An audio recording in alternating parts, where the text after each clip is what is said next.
what we're doing here, we're doing the clay work, we're doing plaster, we're making monsters here. They're learning fashion, they're learning out of the kit special effects, how to make bullet holes, how to do old age wrinkling and bruises and burns and everything. So they've learned the whole spectrum of everything you can encompass as a makeup artist. I'm working on an orc right now. My version of an orc. Basically, I got the idea through Lord of the Rings. Well, I wanted to do it just like an evil-looking clown, like a clown from hell. After watching movies and, you know, just seeing fashion makeup and special effects, I was like, wow, that's really neat. So I really wanted to get into it. I got like really interested in makeup, like always watching all the behind the scenes from movies, especially when they feature like makeup and all that stuff. What they're doing here is they're doing life casts of themselves, and they're going to create their faces in plaster, and this is like a plaster positive that they will sculpt on, and they'll sculpt, if they want to do an old age makeup, they will sculpt it on this positive, or they will do an alien, or anything like that, they'll sculpt that, and then they'll later create a negative mold. Yes. And eventually they'll mix up foam rubber and it'll be injected into the molds, and it's baked in this oven, and then eventually they'll come out with their prosthetic.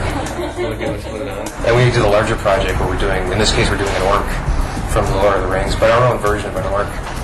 Well, I've made a lot of mistakes. I'll tell you that. But I am learning from my mistakes, and I think the more mistakes you make, the better you become.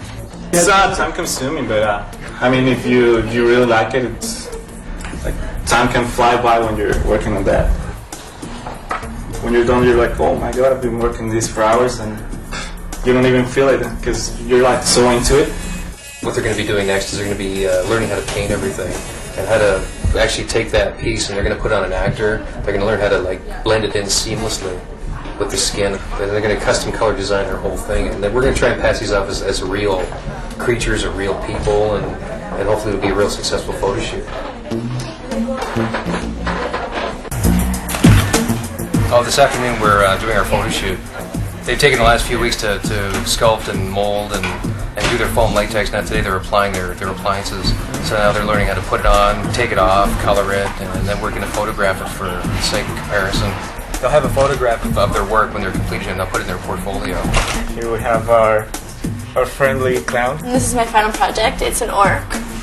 I've heard the same comment from most of them, like it's harder than it looks, and it definitely is. And I think they like the sculpting, but I think they find that tricky. Even just to paint something with color and makeup, I mean that can be challenging also.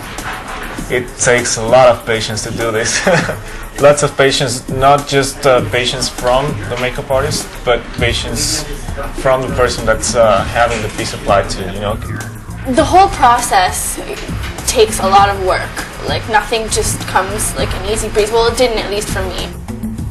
The next step with these guys, they would actually start approaching like businesses, clientele, getting business cards, seeing people, knocking on doors, maybe getting into a shop, maybe. I'm sure it's really competitive, but I mean, it's just a matter of showing them you're good, you know, showing them what you can do. As much time and effort and frustrating sometimes it can be, if you really have a passion for what you enjoy doing, I enjoy doing something like this, it's worth it. It's worth it in the end, definitely.